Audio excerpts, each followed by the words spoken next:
یہی وجہ تھی کہ وہ مسجود ملائک بنا اور شیطان کو اتارا گیا۔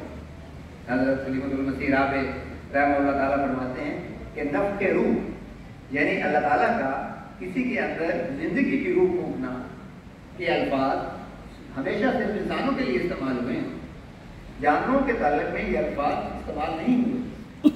تمام جانداروں میں انا اور شعور کا ایک مرکز ہوتا ہے، لیکن یہ شعور اپنی ذات میں اس قابل نہیں ہوتا کہ جسمانی زندگی کے بعد بھی زندہ رہ سکے۔ روح شعور کی دوسری اور زیادہ ترقی یافتہ حالت کا نام ہے، جو جسم کے مرنے پر اس سے جدا ہونے کے باوجود زندہ رہنے کی اہمیت رکھتی ہے۔ توانائی کی اس اکائی کی وضاحت ممکن نہیں، کیونکہ انسانی علم ابھی اس مقام تک نہیں پہنچا جہاں وہ روح کی ماہیت کو سمجھ سکے۔ بہرحال انسانی فہم و ادراک کی سہولت کی خاطر قرآن کریم روح کو کلمۃ اللہ قرار دیتا ہے، اس سے زیادہ انسان روح کو نہیں سمجھ سکتا۔ پھر انسانی جسم اور روح کے ایک دوسرے پر گہرے اثرات دیکھ کر عقل دنگ رہ جاتی ہے۔ ایسے اثرات جانوروں میں عموماً نظر نہیں آتے۔ بعض حکماء نے تو تمام روحانی اور پھر جسمانی بیماریوں کی بڑی وجہ تکبر، حرص اور حسد کو قرار دیا ہے۔ دراصل جب انسان شیطان کے زیر اثر ایسی کیفیات میں مبتلا ہوتا ہے تو آہستہ آہستہ وہ روحانی سوزش کا شکار ہو جاتا ہے۔ جسمانی سوزش کی طرف پہلے تو فطرت اسے ٹھیک کرنے کی کوشش کرتی ہے، مگر جب معاملات حد سے بڑھ جائے تو اس کی عارضی حالت مستقل ہونے لگتی ہے اور ناقابل علاج ہو جاتا ہے۔ جسمانی اور روحانی نظام کا باہمی ربط یہ ظاہر کرتا ہے کہ کوئی عظیم ہستی اس نظام کو چلا رہی ہے۔ کسی ہستی نے انسانی جسم کو یہ صلاحیت عطا فرمائی ہے کہ وہ بیماری اور صحت نیز تعمیری اور تقریبی عمل میں تمیز کر سکے۔ تمیز کرنے کا یہ نظام انسان کے کسی شعوری علم کے بغیر بھی ایک خودکار طریق پر بھی جاری ہے۔ اس کا اطلاق نہ صرف بنی نوع انسان بلکہ تمام انواع و حیات پر ہوتا ہے۔ ہر ادنا اور اعلیٰ نوع حیات کو ایسا اندرونی نظام وصیت کیا گیا ہے جو اسے آگاہ کرتا ہے کہ اس کی وجود کی چھوٹی سی دنیا میں اس کے لیے کیا اچھا اور کیا برا ہے۔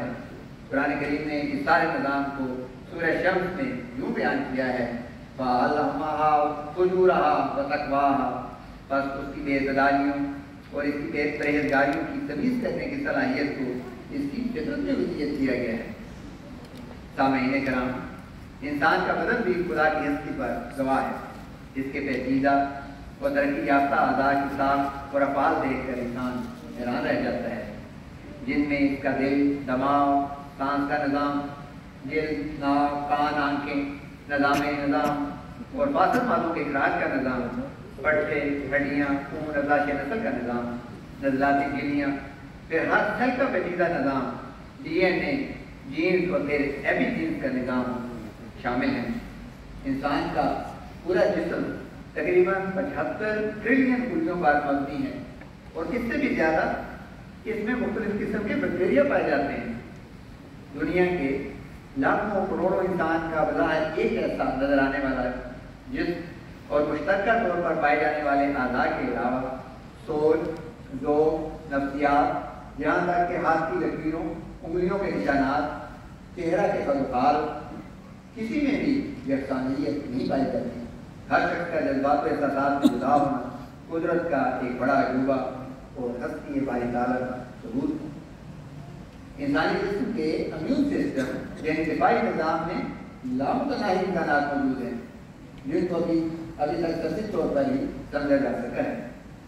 اس طرح یہ نظام اپنے سے مختلف اور نقصان پہنچانے والی پروٹین اور جراثیم کو پہچان کر جسم کو ہر طرح کے خطرات سے بچانے کی کوشش کرتا ہے۔ ہر تقسیم ہونے والے خلیہ کو کینسر بننے سے کس طرح محفوظ رکھتا ہے۔ اس نظام کو قرآن مجید میں انسانی زندگی کی حفاظت پر معمول فرشتوں کا ذکر کر کے کیا ہے۔ حاضرین، صرف ہارمون کے نظام کے کمالات کو بیان کرنے کے لیے ایک دفتر درکار ہے۔ پھر کون خالق ہے جو ہر جاندار کی نشو و نما کو ایک مخصوص مقام تک پہنچنے کے بعد روک دیتا ہے۔ پھر سوڈیم، پوٹاشیم، کیلشیم وغیرہ اور پانی کا تناسب ہر خلیہ کے آر پار کس طرح برقرار رہتا ہے، کس طرح جسم اپنی آسمولیلٹی اور pH کو برقرار رکھتا ہے۔ یہ جان کر انسان حیران رہ جاتا ہے کہ جسم میں 60 سے 70% پانی ہے، تو یہی تناسب ہماری زمین میں پانی کا ہے۔ پھر آکسیجن اور خوراک کے نظام، خوراک کے جسم کے ہر خلیے تک پہنچنے کا نظام ہے۔ اسی پر غور کر لیا جائے تو بے اختیار انسان فتح اعلیٰ رب گمات و زبان کہہ اٹھتا ہے۔ پھیپھڑوں میں ہوا کو اندر لے جانے، ہوا میں موجود سب سے زیادہ موجود نائٹروجن گیس کی بجائے صرف آکسیجن خون میں شامل کرنے، خون کے ذریعے ہر خلیہ تک پہنچنے جہاں پر انرجی کے حصول کا عمل ہوتا ہے، پھر وہاں سے کاربن ڈائی آکسائڈ کو اسی رستہ سے باہر نکالنے میں دل کی دھڑکن اور ہیموگلوبن کے کمالات کے علاوہ بہت سے عوامل کار فرما ہیں جو ایک صحت مند انسان کو محسوس بھی نہیں ہوتے۔ یہ بات بھی قابل توجہ ہے کہ خالق کی طرف سے جسمانی نظام میں بھی عدد سے بڑھ کر احسان کا سلوک کیا گیا ہے، جسے سائنس کی زبان میں رزق کے طور پر جانا جاتا ہے، یعنی ہر نظام کو اس کی ضرورت سے بہت بڑھ کر صلاحیتیں عطا کی گئی ہیں جن کو عام طور پر وہ استعمال نہیں کرتے، اور عموماً بیماری کے آثار اس وقت تک نمودار نہیں ہوتے جب تک انسان اپنی غلطیوں کی وجہ سے ان بڑی ہوئی صلاحیتوں کو تباہ نہیں کر دیتا۔ کیا ایسے پیچیدہ نظام کو دیکھ کر بھی خالق پر ایمان لانے کے سوا بیچارہ باقی رہ جاتا ہے؟ معزز سامعین، ہر انسان کے اندر زندگی کی ارتقاء کی تاریخ اور آئندہ کی معلومات کا ریکارڈ موجود ہے، اور یہ معلومات کسی بھی وقت اکٹھی کی جا سکتی ہیں۔ سورہ بنی اسرائیل میں آتا ہے کہ ہر انسان کی گردن کے ساتھ اس کا اعمال نامہ لٹکا دیا گیا ہے، اور قیامت کے دن وہ اس اعمال نامہ کو ایک کھلی ہوئی کتاب کی صورت میں پائے گا۔ پھر سورہ حامیم سجدہ میں بیان فرمایا ان کے کان اور ان کی آنکھیں اور ان کے چمڑے ان کے خلاف گواہی دیں گے کہ وہ کیسے کیسے عمل کیا کرتے تھے، اور وہ اپنے چمڑوں سے کہیں گے تم نے کیوں ہمارے خلاف گواہی دی؟ وہ جواب دیں گے کہ اللہ نے ہمیں بلوایا، جس نے ہر چیز کو گویائی بخشی، اور وہی ہے جس نے تمہیں پہلی دفعہ پیدا کیا، اور اسی کی طرف تم لوٹائے جاؤ گے، اور تم اس سے چھپ نہیں سکتے تھے کہ تمہارے خلاف تمہاری سماعت گواہی دے، اور نہ تمہاری نظریں گواہی دیں، اور نہ تمہاری دل دیں، لیکن تم یہ مان کر بیٹھے تھے کہ اللہ کو تمہارے بہت سے اعمال کا علم ہی نہیں۔ آپ صلی اللہ علیہ وسلم نے اس نظام کا ذکر کرتے ہوئے فرمایا ہے کہ ہر چیز کو دوبارہ اکٹھا کیا جائے گا اور موت کے طور پر پیش کیا جائے گا۔ آج کے دور میں اس ریکارڈنگ کے سسٹم کو سمجھنا بالکل بھی مشکل نہیں رہا۔ آج DNA اور جین اور ایپی جینیٹکس سے یہ سب کافی حد تک ممکن ہو چکا ہے، اور اس پر مزید تحقیق جاری ہے۔ اسٹیم سیل سے ایک نئی روح کا پیدا ہونا بھی اسی زمرے میں آتا ہے۔ اب یہ بات ایک امی نبی کو 1400 سال پہلے کس نے بتایا، اور کیا یہ ہستی بھائی تعالیٰ کا ثبوت نہیں؟ حاضرین کرام، اللہ تعالیٰ نے انسان کو دوسری مخلوقات پر فضیلت دے کر اشرف المخلوقات بنایا۔ قرآن کریم کے مطابق عالم حیوانات میں انسان کو جو بلند ترین مقام حاصل ہے وہ تیسرے درجے کی حیوانات کے تعاون کے بغیر نہ تو حاصل ہو سکتا تھا اور نہ ہی قائم رہ سکتا تھا۔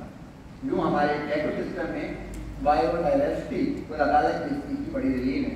اس کی تفصیل میں جانے کا وقت نہیں، ذرا سا غور کرنے پر معلوم ہوتا ہے کہ مخلوق میں سب سے زیادہ جمادات ہیں، پھر اس سے کم نباتات ہیں، لیکن جانوروں کی تعداد سے زیادہ ہے، کیونکہ اگر یہ نہ ہو تو جانور بھوکے مر جائیں۔ انسانوں کی تعداد جانوروں کے مقابلے میں کم ہے۔ پھر انسانوں کے بھی مختلف درجات ہیں۔ انسانوں میں 22 لاکھ انسان کم ہے، پھر ان میں باخدا انسان بہت ہی کم ہے۔ باخدا انسانوں میں نبی کا درجہ حاصل کرنے والے گنے چنے ہیں۔ پھر آخری درجہ اور بلند ترین درجہ انسان کامل، جس کے لیے ساری کائنات کو سنوارا گیا تھا اور جسے مقام خاتم النبیین پر فائز کیا گیا،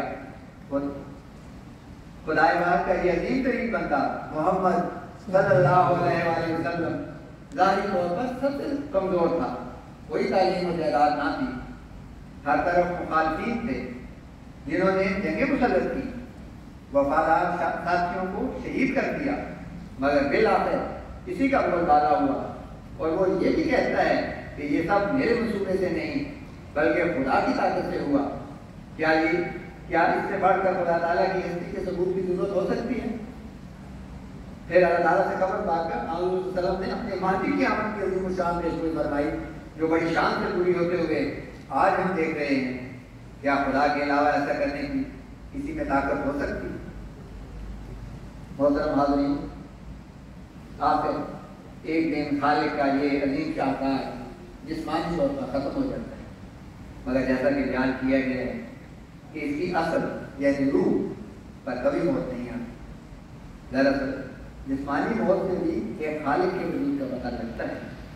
موت نہ ہوتی تو بہت سے وجود خدائی کا دعویٰ کرتے ہیں۔ انسان اپنی ظاہری موت کے دل سے گھبراتا ہے اور عموماً قبول نہیں کرتا، جو دراصل اس کے لیے ایک حسین دن ہے، کیونکہ اس روز وہ اپنے خالق کا ایک اور وعدہ پورا ہوتا ہوا دیکھتا ہے، یعنی حیات نو کا وعدہ اور لکھائے الہی کا وعدہ، جو ظاہری موت پر منحصر ہے۔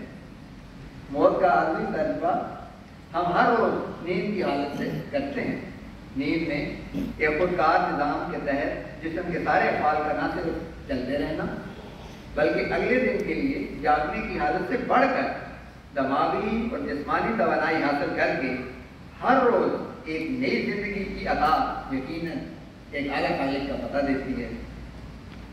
پھر کون ہے جو سچے خوابوں کے ذریعے لوگوں کی رہنمائی کرتا ہے؟ کیا خدا کے علاوہ کسی کے پاس ایسا روزہ کرنے کی طاقت ہے؟ افسوس کہ انسان بے حد ناشکرا اور تقویٰ سے دور ہے۔ وہ اپنی تمام تر ذہانت کے باوجود اس قادر مطلق ہستی سے غافل ہے، جس کی گواہی کائنات کا ذرہ ذرہ دے رہا ہے۔ قرآن کے مطابق تو اولو الالباب یعنی عقل والے جب اللہ تعالیٰ کی ہستی پر غور کرتے ہیں تو اس نتیجے پر پہنچتے ہیں کہ یہ سب کچھ بے مقصد پیدا نہیں کیا گیا۔ وہ اپنی پیدائش کے مقصد پر غور کرتے ہیں اور اپنے رب سے تعلق پیدا کر کے اس کے ساتھ اپنے جوڑ کو مضبوط کرتے ہیں۔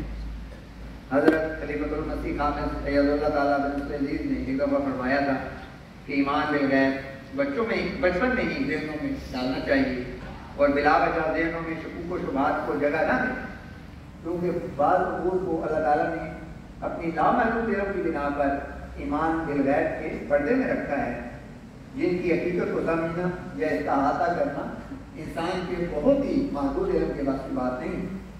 وہ عقل اور سائنس سے بالا تر ہے، فلسفہ اور منطق سے اسے تلاش نہیں کیا جا سکتا۔ آخر میں حضرت مسیح موعود علیہ السلام کے اس ارشاد پر اپنی معلومات کو ختم کرتا ہوں۔